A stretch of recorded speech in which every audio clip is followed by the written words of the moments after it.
So, hello, faithful viewers. Welcome back to the Richard and Joe Talk Doctor Who Shit Part 1. So, what are we doing today, God. Richard? We thought we'd jump back on and talk not about what's immediately next for Doctor Who, but what's kind of beyond that. And we'll get into the recent announcement and stuff in just a moment about what's happening. But I think people are sort of assuming that this will be the end for Russell T Davies and for the current sort of iteration of the show, perhaps. I suppose whether or not Bad Wolf continues is another matter, maybe, as the production company. But certainly in terms of who's going to come in next as the next streamer or international co-production partner, who's going to be the Doctor, the companion, and what direction the show should go in. Because I think even if Russell does stay, or Bad Wolf or whoever, there's still going to be some sort of clean break, I guess, going forward, somewhat next year with Disney no longer being involved, but more so in 2027 when hopefully we'll get another season and a full series of the show and a new era, probably a new Doctor, because I don't think, like, I suppose there is a world where Billy would stay around and still be the Doctor then, but I don't think that's going to happen. Because it's like getting onto the statement alone, the way it's worded. I don't know if you have it up, but I know it's like something along the lines of Russell has agreed to write as a special. Which could, by the way, it could just be totally innocent and, or it could be saying badly more worded than letting on. Oh, yes, so he's literally just agreed to do it. Just to say, oh, what the hell? One more tie up his episode of Doctor Who isn't going to hurt anybody, to paraphrase Peter Capaldi. Yeah. And just like... Not going to kill him. Yeah, exactly. It's not going to kill me. And look, it's an opportunity as well, isn't it, for him to have a final say if it's his last episode and to wrap things up more neatly than they have been so far, because and people are kind of assuming that Reality War could end up being his final contribution to the show. This is an Which would have opportunity been for more him weird, but let's be glad it's an it opportunity isn't. for him to kind of resolve stuff, for them to actually kind of get like ahead of the game again, get like a new team or whatever, or just a new series shot, even if it is still Russell. New writer in place, everything. Yeah, get a new Doctor and whatever, and get all that in place. So that then by this time next year we have this special go out, and then there's something to look forward to after that, rather than the kind of uncertainty that we had following the Reality War, and the cliffhanger with Billy and the uncertainty about who she is and all that nonsense. The whole frankly. vagueness. Jane Tranter's slip of her being Rose Tyler. I think ultimately, we'll in talk hindsight, on it I mean that in could future. could potentially have more weight now, couldn't it? Given the announcement of David's going to be in it. He's going to come back for a laugh. They're not going to miss that opportunity. They haven't done a Dalek special. I wouldn't be surprised if the boss gets wrapped up, and there's a lot floating about that the BBC wants a sequel to Doomsday. Oh yeah. And if written well, we were discussing this, given the 15th Doctor basically tears reality apart to get Poppy back, you could argue the walls of the void breaking down could bring the Daleks back into the universe. There's a way in, really isn't there? There's a way to do that. It's 20 years as well since that story, since that series, so... I suppose at this point, that's all I'm saying. I suppose at this point we're probably going to both say, like, what the hell? If you're going to do nostalgia again, do it. But if you're going to do it, go to town with it. Do it properly. Like, throw everything at it. Have the Bronze Daleks, Piper, Tennant, just even the Power State, just everything. Power State, London, just with the zooming the Earth in, panning, the shot of the Earth panning to zoom, the TARDIS crashing. Just do a recreation, higher budget, crashing into the Shard.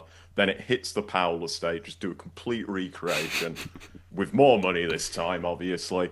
And I think people would probably be more generous to that if it was treated a bit like the Gavin and Stacey Christmas special, because that's ultimately what this feels like it's going to be. Exactly, a culmination and a final nostalgia for that early, this late iteration 2000s, mid 2000s kind of time and era. Very much in the same vein as that. So I suppose, like we say, we'll talk about this more at length elsewhere in the coming like 13 months, whatever it is at this point. Yeah, we've got lots of time to fill there. But in terms of this video, you know, let's move on to what could be next for the show, what we think the show should do next. It feels like another kind of crossroads point. The BBC haven't let on what's happening. They might not even have kind of signed the contracts yet and everything. With anyone, so. As far as we know, like even the special next year, it's probably been written or writing is underway or about to start, I would imagine. As far as we know, it's not in production, though. So everything kind of, at the moment, feels wide open in terms of the possibilities. It's waiting for the dominoes to get into place so they can all fall, effectively, but they're not there yet. So, Joe, what do you think should happen? What would you do? We get the special next year, Billie Piper regenerates. What happens? Who is she? We've got next? To be practical about this. So I'm treating this as if we haven't got a deal. So because with a streamer, I feel like we've had the confirmation that Disney are done with it. We've had that now. That's all weirdly getting tied up. We'll get onto War Between the Land and Sea when that fish rubbish comes out.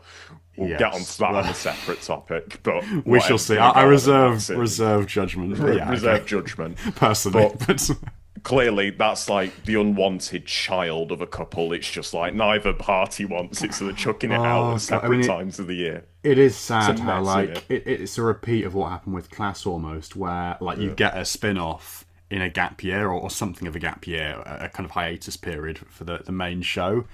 And people always say things like, "Oh, I'd rather they hadn't made this spin-off and they just made another series of the show and put the money back into the show." And to be fair, that's not quite how it works, is it? Like from a production point of view, like, you know, we this couldn't was filmed beforehand, before they knew what was going on. Yeah, so. And it was all kind of part of that package, and it doesn't equate to like a third shooty season. That would never have been on the cards or whatever. So yeah, it is what it is.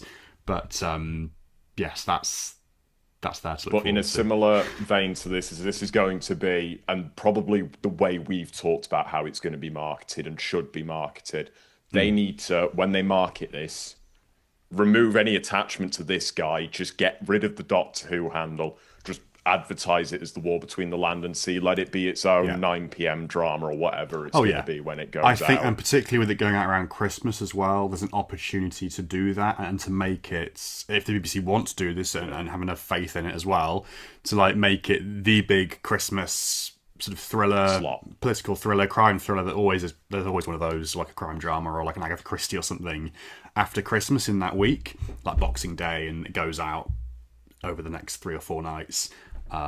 Things like we've had in the past, Muck Mafia and that thing that was set in the Australian outback and whatever.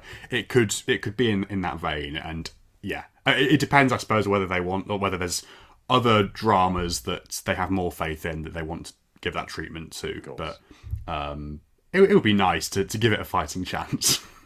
I think the problem is this year is it's going up against Stranger Things, because that's coming out, I believe, Thanksgiving in America, Christmas Day and New Year's Eve, or it's Christmas Eve, I might have that wrong. But that's 3 volumes, and I feel this is going to drop in a similar vein, but because sci-fi fantasy kind of show, the way Doctor Who's gone, I feel it's going to land at the wrong time, and I wonder if it's been intentionally done, because the BBC are like, oh, well, this show's on, so maybe people will watch this load of rubbish. But, you know, I just feel that they're at least trying with it. I think there wasn't enough push behind Disney at all with this new era. They, like, kind of advertised the first season, then second season they were like, hands are off, we want nothing to do with this anymore. And I think going forward, specifically, being realistic, 5 episodes for Doctor Who wouldn't be that bad. I know people are like, hold the bus. But 5 one-hour episodes, really well written, really well established, and go back to the Flux format. That was like 6 episodes, as we've established, an ongoing series arc. Yeah. You know. I think I'm resigned to the fact now that, I mean, 8 episodes is the very most we're ever going to get again for the foreseeable future in this current format and landscape. Like people who keep saying, "Oh, it needs to be 13 episodes again." I'm sorry, but it's not realistic. It's not going to happen. It's not going to happen unless they kind of make it like half-hour, like sitcom kind of thing, or like a soap, or animated, or something really strange. Like I mean that CBeebies thing that's going to be on for like 6 months a year or something. So that can be your long run of Doctor Who to look forward to. But yeah, in terms of the main show, I think 8 episodes, 6 episodes, 5 episodes, whatever, like you say. That's fine, really. In this day and age, I think, as long as it's written well, that's all I care about. And I think an element of serialization as well. Definitely. I mean, every series has that to an extent. To be fair, we had it a bit with this year's series with the Vindicator, and it was a looser thing, and didn't always kind of... It's the MacGuffin, though. It's carry through in the way that it might have done. It didn't always live up to that potential of what it could have been, perhaps. But that was a nice kind of a halfway through line. Yeah, a nice through line. I suppose realistically that's the way forward for the show. I mean, the thing I always kind of see the arguments for doing a more serialized thing like Flux. Like I think Stephen Moffat said it a lot. Like, Doctor Who is built, or was always built around cliffhangers back in the day. So to not be doing weekly cliffhangers feels like a bit like shooting yourself in the foot almost. That's what he says, and I do agree with that. I guess there's a danger, perhaps, because the show is always, like, year to year or season to season, there's always like a reaction between what they've just done almost. So like, here's a really standalone series, then here's a really serialized series, or that kind of thing. And I suppose people might say, by doing the serialized thing, do you lose some of that standalone anthology, wide range kind of the format? Like we can go anywhere and everywhere. Does it kind of make it smaller, perhaps? I suppose there's the format's dead. That's the argument, is that kind you of can't go back clearly to... isn't working. Worked in 2005, doesn't work now, unfortunately. And I think you can have a happy medium between the two, and does it have to be something like the Flux each time, where it's this big universe? It's kind of how do you bring everything together? How do you do a story like set in, I don't know, the Victorian times, in the far future, and whatever? And how do you have all these characters recurring across the episodes with it, like in a way that feels natural? And so there are kind of challenges there, I suppose. It's not like another drama which is all set in one place, one time, and everything is smaller and more contained and makes more sense, like, to have all those things recurring and cropping up. But I think there are definitely ways round it. So I think they just that's the way to go. Need to explore a hard reset. It's like heavily... So my idea for what I do next is heavily inspired by Matthew Toffolo. So he talked about, on the Review of Death podcast, about having the Doctor having some form of amnesia, but instead of that, maybe bring the Chameleon Arch back. That's there for fans as a nice little reference. Explain it subtly, don't shoehorn it in. And just episode 1, have this man called John Smith going a normal day life. For example, he's a detective or whatever. He begins to solve this case of missing people, in episode 1. And then he meets his companions in a very natural way. Because I feel like, especially with this era, I think the way that it was being written specifically with Ruby, there's a lot of this destiny that was being set up. Ultimately, it never paid off because plans apparently changed or whatever. And the whole Captain Poppy thing, that got even more confusing. But even with Donna, if destiny exists, I believe it's heading for Donna Noble or whatever it was. What was that ultimately? I suppose just the fact that she was meeting him again to force him to settle down or whatever. Like I suppose that's really what it came down to. But it was kind of bigged up into something a lot more than that. But yeah, so just strip all that back and go to a more natural meeting of the Doctor companion, I think. Yeah. Say we call the Doctor whatever, John Smith, throughout the series. Episode 1, call his companion Emily Watson. Hey, Watson to the detective, you know what I mean?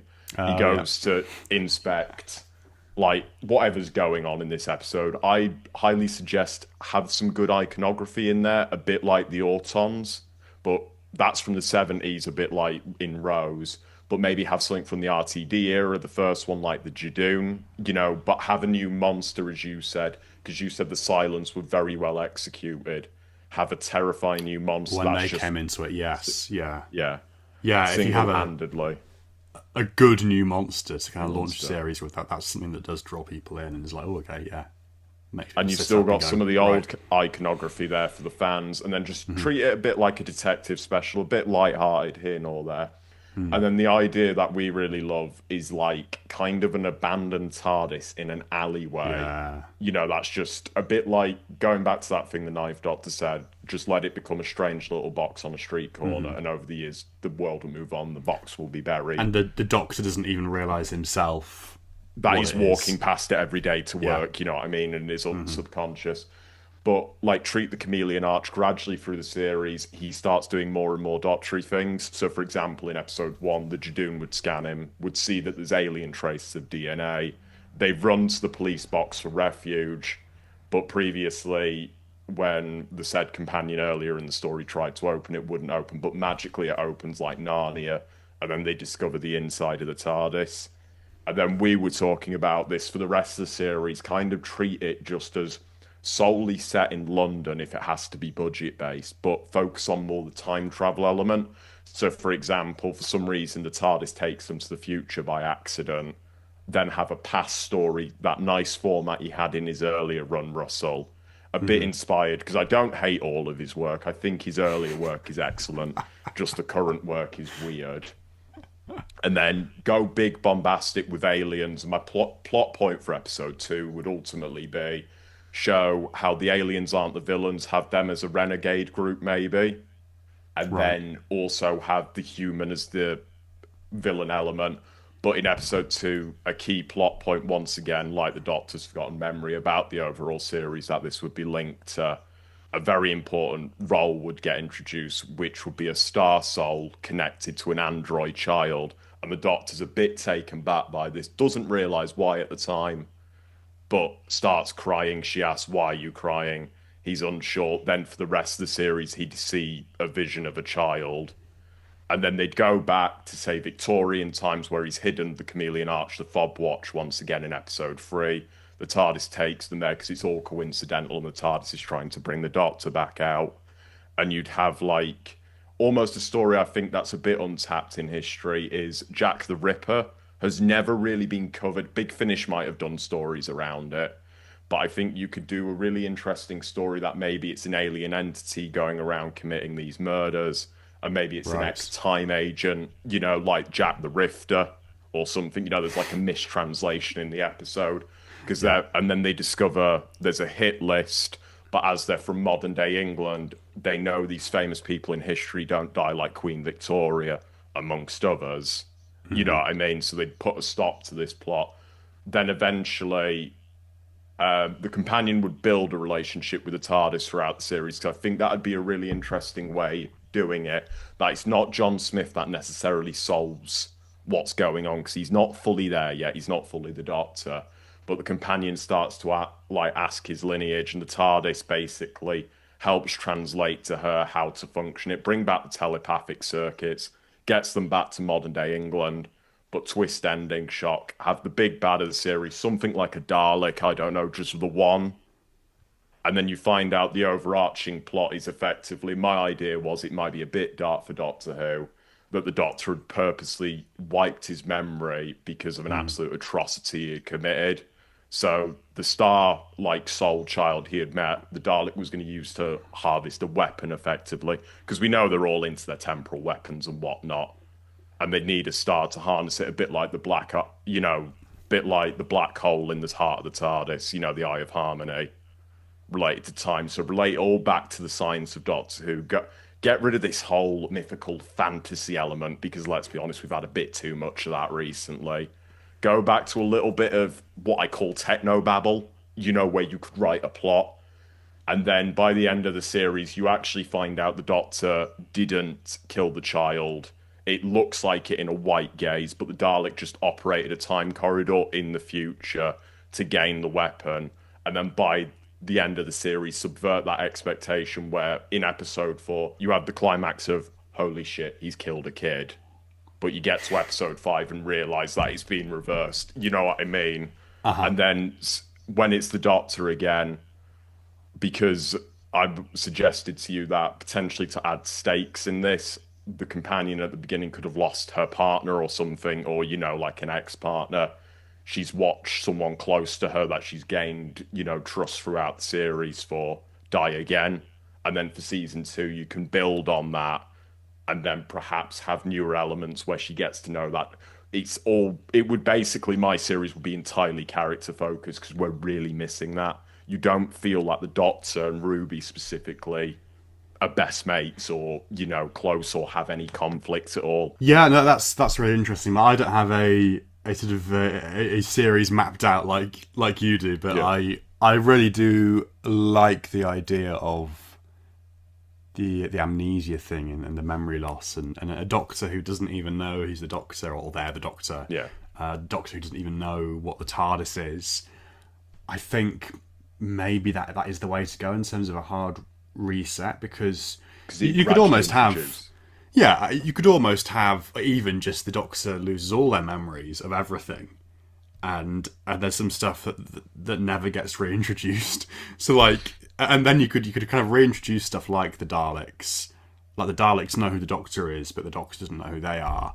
Or like old companions or characters that come back, or enemies, but yeah, like companions maybe that come back and they know who the Doctor is, but the Doctor doesn't know them.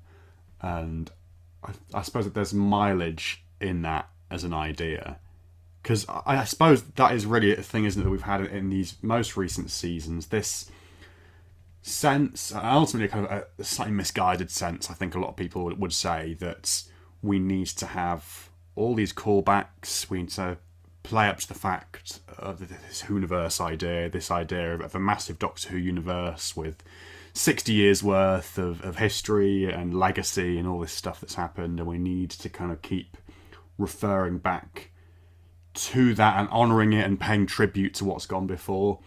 But I honestly just think fresh start. Yeah, I mean, is now the right time for that? Is there ever a good time for that? I don't know. Would it take? It would have been 3 an years extended ago, whenever hiatus. Yeah, maybe. I suppose. I mean, I guess the current era has been a product of its time, hasn't it? In the sense that I've been kind to it. You could see what they wanted to do with the whole Marvelisation of it, and the promise that was there, and the potential that was there, and the idea behind that part of it. Of kind of there was a precedent for that in other shows and films and media, so it's not like difficult to see why they wanted to kind of give a bit of that to Doctor Who. But I think really, like another kind of reset, reboot, you know, akin to 2018, 2010, 2005. Those are kind of the 3 big ones, really, aren't they, from recent years? Do something like that, and just forget about all the you can play with the other history. Just because, like in my series, as I said with you, like my ideal world, like obviously use the chameleon arch again, but use those subtly. Don't go, oh yeah, this was used back in the human nature family of blood. I use this when I turned human, you know, to stop the scarecrow people. You know, don't it's all that stuff like, oh, my father fought Omega back in 1972, or was it the 70s or the 80s? Who knows? And all this kind of stuff, and Sablon Glitz and. If the Doctor, say, as we were saying, that interesting idea of the Doctor not knowing the Daleks, the Doctor going and finding John Smith, knowing the appearance of the Doctor and being like, right, okay, I'm now going to harvest this guy's memory to get the specific date to find out, you know, when he had killed this Star Soul to gain it for my weapon. You could do so many interesting things with it, because you could set the Dalek up effectively as a single villain, and then you could make them really sick again in effectively what they're trying to achieve, and then they're not pre-established in a way, so therefore a new audience can look at a Dalek and go, holy shit, that is terrifying. There's a new reason to be terrified of the Daleks and to hate the Daleks, and because of something that we've actually seen happen, on screen, as opposed to something that was like 60 years ago. Yeah, totally. No, I think that's definitely kind of the right sort of idea. I mean, I think what I I would do it in terms of vague thoughts that I have had about it. Obviously, not having mapped up a series like you, but just like I would almost kind of a bit like what we were saying about War Between. To be honest, I would almost market it and kind of approach it as just a brand new show, almost. Like, I suppose with every era, to some extent, they attempt to strip it back or make it a jumping on points. Doctor, Companion, Sonic, TARDIS, and beyond that, who knows? But they work from that blueprint almost.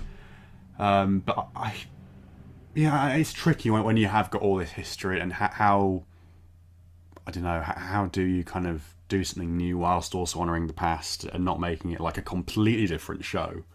But I suppose that's really in who you cast as your leads. If you've got two compelling leads, a Doctor and a Companion, or multiple companions, or whatever you do with it, and you just kind of you build it around them and just make it a new show almost. I think really kind of in terms of a feel or a vibe or a tone, I think definitely something that feels a bit more serious, a bit more adult, a bit more mature. Yeah, like do away with your singing and your dancing and that kind of stuff. Yeah. Go in the opposite direction. Almost make it kind of feel like one of those shows where it's like kids are excited to watch it because they feel like they're too young. Like, oh, I shouldn't be watching this. But it's still okay. You're not going quite too dark. Yeah, and make it dark. Like one thing I loved about the some of the Jodie stuff in particular, like Woman Who Fell to Earth, the vibe of that, where it's like a city at night, and like the Doctor and the companions are like running through like these dark, spooky, urban environments. I think that is the way to go. Almost that kind of vibe. And we're missing that street alleys, monsters chasing them down. We said, like, just make it level ground again. Because when you've got battles with the Toy Maker and the Bone Beasts in the sky of the unit tower, it just takes it off. It takes it off that level playing field of literally that's all in the sky. People are literally dying. The helipad, it's literally all up in the air, isn't it? It's like bring it back down to earth, literally. Yeah. Do you have any ideas about what kind of person we should have as the Doctor next? Actor or whatever, I understand why we've done this, and I really get it. We've tried to be experimental over the last two Doctor eras, would be the way. We tried to be new, we tried to be revolutionary, but I don't think it's worked in the way they thought it would pan out with both Jodie and Ncuti. I think regardless, we just need someone to play the role completely straight. Sex, race, religion, belief, or whatever doesn't matter, or skin colour, none of that matters. It just needs to be someone who is going to play that role straight, but specifically in my talking, if we're talking about a reset and a bit of an amnesia, it needs to be like a Dr. Jekyll and Mr. Hyde, where John Smith is different to the Doctor. A bit like in Human Nature and Family Blood. Ultimately, you'd have the more human version led by personal relations. And then, a bit like Capaldi, you'd have the Doctor led by cold, calculated, what's best for the scenario, even though it's possibly the worst decision going. You know what I mean? worst decision for the best result. So there's two sides to the character. Yeah, I like that as an idea. It's quite interesting, potentially, that. Like, the contrast. You could have it bleed through during moments of the series and have that darker element. And then when, obviously, eventually you'd get to my season 2, that'd add extra layers to the Companion because they might start to resent this version of the Doctor. We haven't seen that for a while, probably since Tegan. Or early Belinda, but didn't carry through. Let's be honest, that what happened there? Actually, there was I don't know if you saw, but they released a deleted scene the other day from Robot Revolution. Well, there were two. There's one from that. I thought you were going to say they finally released that hidden ending. Well, they've started releasing deleted scenes from this year's series, but I don't think in a million years we're going to see that. But and actually, it was spooky because I read it. I just finished reading the novelisation of Revolution before, like a day or two before. Does a dad turn up in it? That's all I care about. Actually, yeah. Briefly at the start, there's quite a lot of stuff they cut from that story. 'Cause at the start, it starts with her as a baby. So all that stuff we see in the time the time lapse explosion almost, thing. Yeah, that's kind of all earlier on, and the Doctor kind of the reality war bit that does not make sense. You saved me when I was 7 from a car or something. You've got it. Yeah. Right, is that it? Is that the deleted And there's scene? this thing called the Jatharkam or something like that, which is like I think it's from Hindu culture, which is like astrology, basically, like star signs and stuff. And it all goes back to this star sign horoscope reading that she had basically as a kid, which said you will travel. And then we see her. Cut? Well, is this turning into a different video now? I don't know. But, like, it takes a while to get to the stuff with Alan, like the scene that is the first scene in the episode. There's a lot of, here's her mum, here's her dad, here's her aunts. Here's this strange star sign thing about her travelling, and we watch her kind of grow up and become. They were worried about cultural appropriation, maybe, and linking, religion to. I don't know. It doesn't kind of come across as offensive, or personally speaking. I suppose I'm not. But obviously, it's very hard for us to talk. Yeah. Yeah. And they put it in the novelisation, so I'm assuming. I don't know. Someone's kind of looked at it. They got someone to review it, hopefully. I think it was more. So I don't know how it. Yeah, I think it was more a case of just being so much stuff there that didn't actually need to. Like, you didn't need to have that there to understand the story that was being told. But obviously, the wider story of Belinda and meeting her family early, they kind of suffered in that regard. But the point I was going to get to there was that the scene they've released, which is also in the novelisation. From the Robot Revolution, is an extended version of the scene where she goes to the TARDIS for the first time, and it's kind of you can see why they cut bits of it. It's kind of some of the bits that we see on TV, but like extra bits in between, and it goes on forever. Like it's 3 minutes or something stupid like that of her, opening the door for the first time, to the point where like he brings her up on Mundy Flynn up on the screen. It takes far too long, but like. It's interesting because they do actually play up to that tension a bit more and that drama between the two of them. And actually, maybe as a hot take, you have to see for yourself, but like, I thought actually, okay, yeah, I can see why they kind of cut this. I can see why they dialed it back a little bit. There are bits that make a bit more sense because they kind of, I don't know, the whole thing about him taking the DNA reading of her and stuff like that and her challenging him over Sasha. It's a bit more, like the death of Sasha 55, it's a bit more nuanced. It's less kind of one-sided of her just like attacking him. She kind of says, "Oh, sorry, I didn't mean to like come across as that harsh and stuff." It's a little bit more balanced, but even so, that they play up to that a lot, and it's it got me thinking about the fact that actually people always say like, "Oh, we want the unwilling companion, we want that drama between the Doctor and the companion." I think it is a fine line, and to bring that back to the conversation we were having about where we'd go next, I suppose, with the next pairing or TARDIS team, have some kind of have some conflict there. Yeah, but don't a bit like Martha Jones. The tension's tricky. A bit you don't want it to be too. Yeah, you don't want it to be too kind of. I don't know. Yeah, you'd have to see watching the deleted scene, but it kind of feels like she's just like attacking the Doctor almost, and like. And it's berating Sasha 55's death. It's like it wasn't entirely his fault, like directly his fault. But she's just like there saying, "Oh, like she trusted you and you let her die or whatever." And that just kind of came off weird to me. I don't know. I think it's part of a wider thing as well, like with the character of the Doctor, the characterization of the Doctor. Like you're saying with your concept here of the Doctor has killed someone, except they haven't in the end. It transpires, yeah. But like. I suppose in recent years they've steered away from the darker elements, the darker what the character can do, and the angstiness. I suppose it kind of feels really like that stuff reached a head. Same with the Time War stuff in Day of the Doctor. Capaldi era, and then they felt, "Oh, we need to backpedal this a bit because we're going to get cancelled." but again, maybe controversially, I would say again, I think that's a fine line and. Yes, you want to have some nuance to the Doctor and some depth to the Doctor, but you also, I would say, you don't want them to be too kind of... You don't want them to be abrasive, and that's why I think... You want them to have a reason for the things they're doing. Like the John Smith thing could be interesting, because you could build a relationship through the series. So actually, it could be a relationship that's a bit different. It starts off really well, and then it goes off a cliff. You know what I mean? And it does this. It's like an everyday relationship. You know what I mean? Yeah. You get on, you fall out, and just make it realistic. Don't be like, Yeah. oh, Ruby, I adopted you as a baby. You're now coming with me, I guess. You know.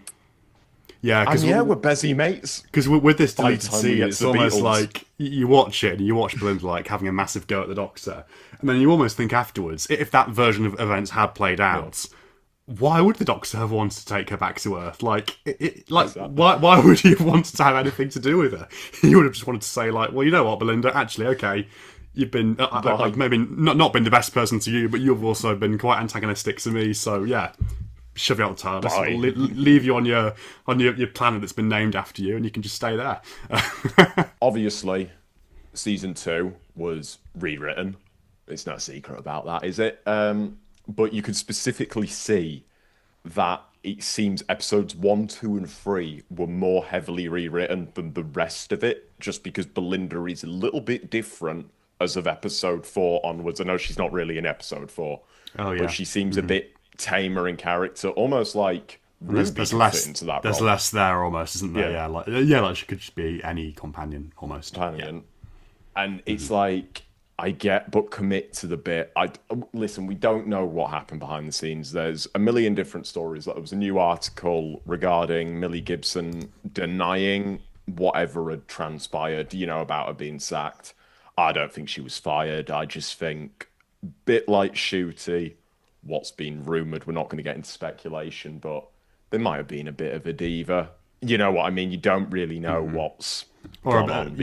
Disagreements behind the scenes. It's more complex perhaps than it's made out, but also no smoke without fire, maybe, kind of thing. Yeah. Because you can leave work and come back to it, but have a mutual agreement to leave, but be, you know what I mean? You can be amicable, let's say.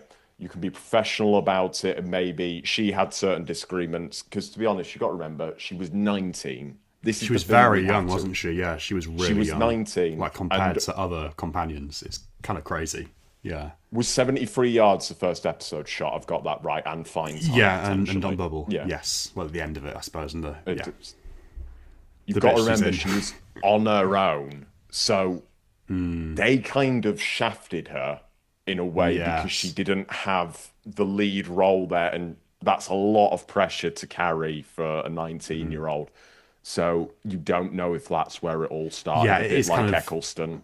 It is kind of extraordinary when you look back at how relatively young she was there. Yeah. It's like, oh my god. It's just weird, this era, and they just need to completely reset. And I guess the big question here is, like, before we even get into companions and like scripts and all of this pre-production nonsense, who would you settle on the next Doctor? Because let's be honest, it's one Christmas special, that's Billie Piper's episode, and then she's gone.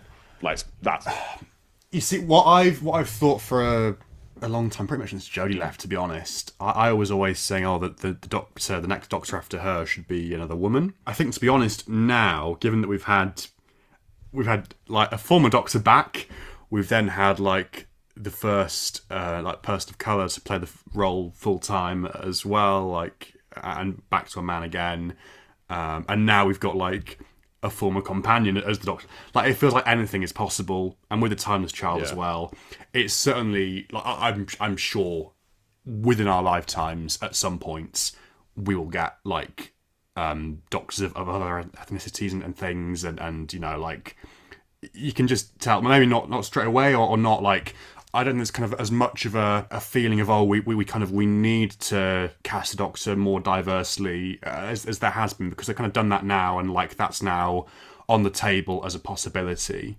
I think it kind of feels like, well, you can just go with whoever now. Like, obviously still not just kind of having it be like an old white man every time, but like, yeah, it kind of feels like it's more open and you know, it can be anybody. Although, having said that, I think personally what I would like to go with, what I think still feels like the one, in terms of the gender thing, the one thing they haven't done yet is like the older woman. I think that would make a good Doctor, an older, and then you could have I mean, it wouldn't happen, but like when people always suggest people like, Helen Mirren or Gillian Anderson or people kind of like that, but just, that would then open the door for people like that to be properly considered, or just older actresses generally, And I think that would be a cool vibe as well. I mean, even actually, I was thinking, obviously, the Traitors has just finished, the Celebrity Traitors, the latest series in the UK, and like, I'm not suggesting that Claudia Winkleman should be the Doctor. But like some of the, you see like some of the Winkleman is the 17th Doctor or whatever it is at this point. There are like fan accounts online and stuff or whatever that do like reels or supercuts of like all of the outfits that she wears in that show up there in the Highlands, of Scotland, and like I kind of feel like. I mean, there are some kind of very outlandish outfits that she wears sometimes, but some of them, like they're kind of leaning into that kind of academia kind of aesthetic, and a bit of tweed maybe, and that kind of thing. And it's smart, but not too smart, and that kind of thing. Jumpers, I feel like that could be, and obviously the long coat. It goes without saying that's kind of a quintessentially Doctor thing, but that's kind of what I would envisage for the character next. I think there's untapped potential there, and it feels like a logical place to go. So personal choice for mine would be Richard Madden. Just, we need someone who's not unestablished, that's the wrong word. We need someone who's been in stuff, like he was in Game of Thrones, he was in The Bodyguard. You need someone who's kind of, he was in Cinderella as well. He's been in a few things, but you'd look at him and go, Shooty was too big. That's ultimately... You want someone who you can kind of mould into the Doctor. Set back. Really, can't you? Because like with Shooty, it was very much a thing of, like, even when he was the Doctor, he was still... He was the Doctor, but he wasn't just the Doctor, he was Shooty. He was in Barbie, he was there, he was there, You want someone who can just fully embrace it, and... I suppose sometimes, the Doctor actors do other jobs and things between seasons, between production blocks, and whatever, and obviously all the articles and photo shoots and marketing press bits they do. But like, you don't want somebody who is kind of using it as a stepping stone potentially, or not fully devoting themselves to it, which people have said about Shooty. I suppose it's one of those kind of controversial things where it's like, how much do you believe of that? Well. To be honest, I'm going to be like, if we do the Doctor's breakdown, Eccleston was out. He just had disagree. He was a good Doctor, but he was out. Tennant, lifelong Doctor Who fan. It was his dream to play that role, basically. He ended up as that role. He fully embraced it. He went and saw sick children in hospital. Yeah. He did all of that. Matt He's Smith, still the Doctor today, basically. Still the Doctor, basically. Matt Smith, not a fan at all. However, he embraced that show, and he did exactly the same thing. And it was the start of his career, and it was the right sort of time. He respects it massively, even when talking about afterwards, and he's so upset that he didn't get to return Russell, as he said many times. Then you've got Peter. Once again, it was a dream role for him, and I think we don't know Richard Madden personally. I feel like he could fit in the Matt Smith element where, if the actor is interested enough in his work, he will devote himself to that role and, go above and beyond. Because I do feel, and I don't think it's controversial to say, Shooty didn't do that. He didn't embody personally who the Doctor was. He was a very good actor, and I must stress, he was a very, very good Doctor. However, this seemed more like a calculated career move. This is going to be a big Disney thing. This might open potential to work on this film. Ultimately it didn't, whatever. He went and did ballet. But it felt calculated, and you see a lot less respect for the show, and specifically there's been odd stuff he's posted on his social media that has subsequently been removed, like, what I mean? Stuff that's not exactly appropriate for kids. And you just feel at times, okay, great, you're a great actor, but you feel like the wrong person for this, like, personally, because it says a lot about a person when, and we don't necessarily know, he might have gone and privately seen kids who were sick, you know what I mean? Oh, But right, yeah. we didn't, even Jodie, if you think about Jodie Whittaker, she was we great with weren't children. seeing that kind of Yeah. stuff for whatever So, reason. It wasn't. They weren't putting it out as there, were they? public. Like, or children. But maybe yeah, Doctor exactly, Who was children need too stuff big, and- to be fair to them, to be going out and... Yeah, but there could be other reasons for that, or like you say, us just not seeing it. Maybe it was happening in the background. And I still feel we're in this weird phase now where we don't really know what's gone. I don't suppose we'll know. If we're lucky, we might get a collection set in 20 years to find out what had fully gone on behind the scenes to result in this weird, tumultuous era. I mean, even actually the issue of Doctor Who magazine that's just come out with the Caroline Ford Susan cover and the Caroline Ford interview inside. Have they put anything about what she said at that Australian, wasn't it? Well, I think that happened. I think that happened subsequently to the interview being done. But I've flicked through. I've not read it all yet. But from what I can see, obviously they address the Interstellar Song Contest. Obviously they address Wish World. But Swiftly I don't cut. think. So Carol, how was working with William Hartnell back in 1964 or whatever? And it's kind of the rest of it. I think is just purely about the older stuff, which. Yeah, it is an interesting choice when you've put her there on the cover and stuff and kind of advertised it as her big interview.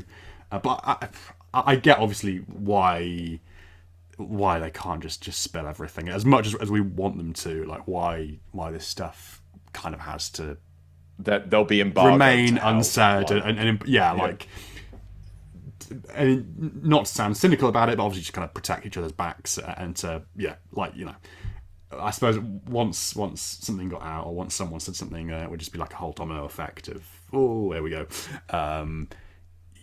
So we're not going to find out for many years, I don't think, officially, sadly.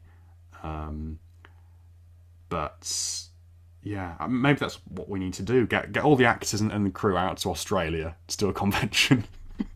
Fly them halfway across the world. It's out of UK waters, therefore. That is how you then get the answers out of them. It's like one of those torture things where it's like, you will speak. Well, I think with that one, to be fair, she kind of volunteered the information herself. Like, it wasn't even a thing of someone asking. It just came her. out, but that's not her It just fault. came out.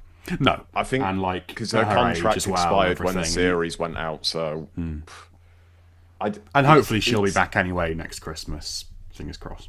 But that's for another time. But yeah, I don't think she will. I think it's sad because it's criminal. It's criminal. It's the one thing that I will give Russell. But then again, he rewrote it. But maybe they couldn't get hold of her for that scene. Maybe she was meant to be in the Jodie scene. You don't know, do you? You kind of don't know the logistics of how it all works with the reshoots. Yeah. I think it's good of him to finally put that reunion in. But man, if you knew you had 2 seasons, wrap up all your shit in 2 seasons. Don't procrastinate and at the risk of, we're going to be marvellous, we're going to be brilliant, we're going to have a 3rd and then a 2nd and then a 4th and then a 5th and then an 8th and a 9th and whatever. Just get on with it. Like, I feel that's the biggest disservice to her, is that there's a missing scene in Doctor Who history, possibly confirming Captain Poppy is her mum. The Doctor Who community would have probably banged their head against the table if that was true. But, it would have been very entertaining, though, to witness. To witness Twitter implode. A million times. I'd have been down for it. What the hell? Just do it. You know what I mean? Just like... But anyway, I was thinking about that actually as well. Was it going to be... Do we think it was going to be the Poppy from the Wish World that was her mum, thereby inadvertently making Belinda, or in the original version, perhaps Ruby, her great-grandma? No, her grandma. He did talk about even. family her grandma, and sorry. Ruby's family getting more complicated, so this might be what That he could have meant been it. Before Belinda. Or was it going to be... Was baby Poppy from Wish World going to remain gone? The blanket or the coat folds up, whatever, the cot goes. She's gone, but it's the real Captain Poppy who is her mum. Maybe? I can't quite work out in my head I think the main takeaway which of from those this it was is, going to be. But like, don't answer it and don't ever bring it back, please, because it just doesn't well, make that's the sense. thing, because if it was Captain Poppy, they could, in theory, still run with that. Like, if it was... Oh, yeah, true. If there were the 2 Poppies, like... it would still be weird. But I would say now, just abandon that.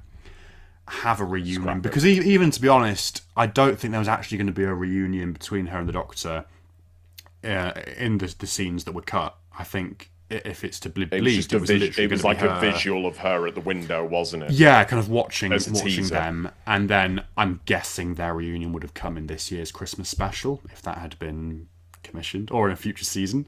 But so yeah, I think in terms of how you move forward with that, have it be David Tennant and or Billy Piper that reunite. I mean, I think Tennant really would make the most sense, or both it's of them. It's happening. Like, we've all discussed this. Have them They're probably reunite. buying costume bits as we speak now. They'll be... And to be honest, like that's no bad thing really for like a Doctor, like we've said, who David Tennant was such a big fan of the show, and he's like the quintessential new series Doctor. So he's irritating as hell, though. That but to have him reunite with Susan, that would kind of like make sense, sort of like as a through line there, almost more so than it being shooty. To have them meet would kind of feel special.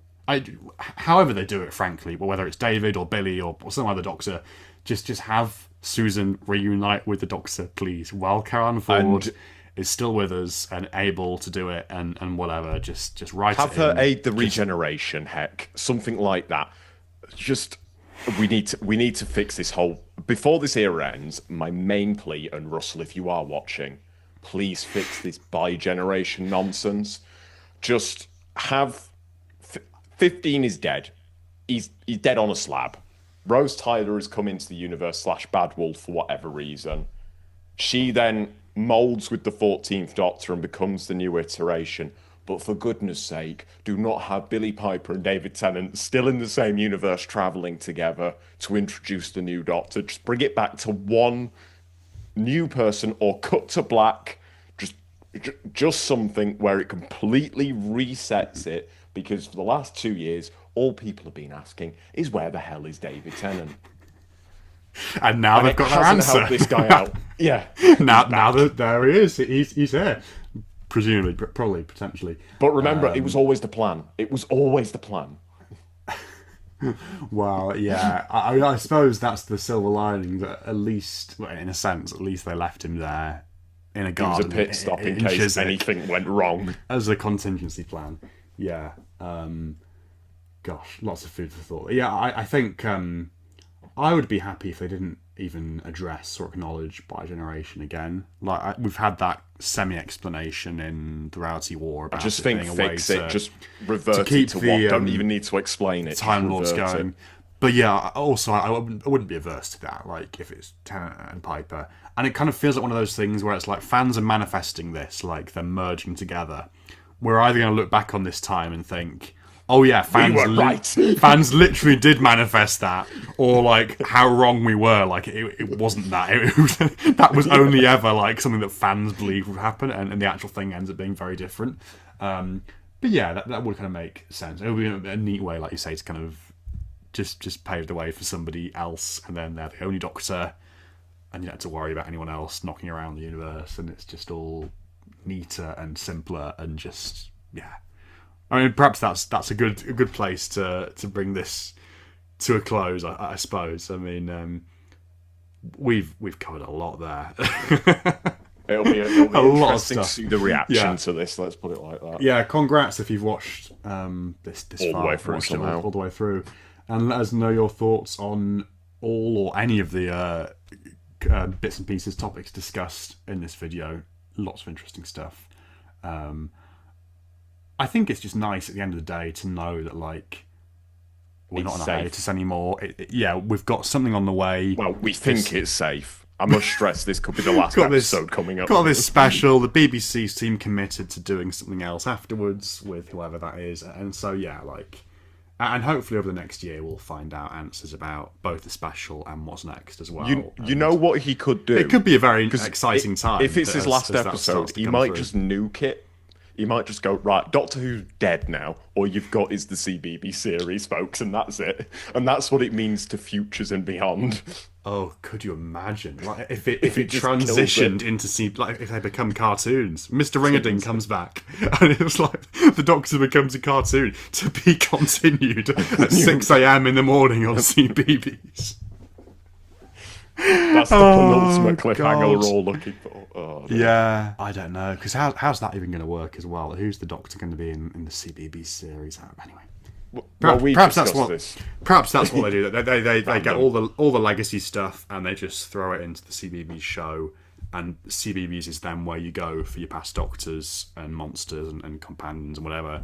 And then the television series is just completely forward facing and new and cool. But there we go. I'm sure we will be back to respond to anything that happens.